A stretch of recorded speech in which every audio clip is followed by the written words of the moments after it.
Après avoir commencé ce chemin de foi, une autre étape s'est imposée à moi, plus silencieuse encore, plus profonde. Le conflit identitaire. Une question simple en apparence, mais lourde de sens. Qui suis-je maintenant ? En avançant vers le christianisme, je ne touche pas seulement à une croyance, je touche à mon identité, à ce qui m'a construite depuis l'enfance. Car au-delà d'être une religion, l'islam fait partie de mon histoire familiale, de ce qui m'a été transmis sans forcément être questionné. Il y a des croyances qui traversent les générations, et lorsqu'on s'en éloigne, un tiraillement profond apparaît.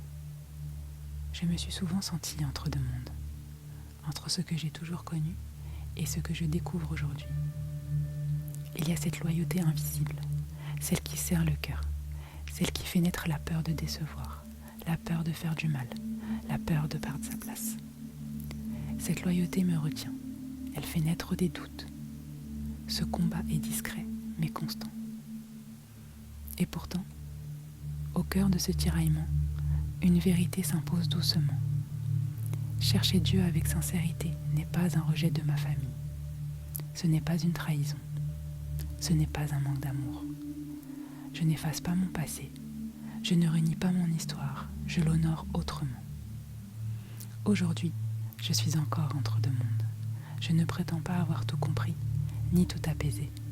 Mais j'avance, avec respect pour mes racines, avec amour pour ma famille, et avec cette confiance discrète mais profonde que Dieu voit ce combat intérieur et qu'il accompagne ceux qui cherchent la vérité avec sincérité.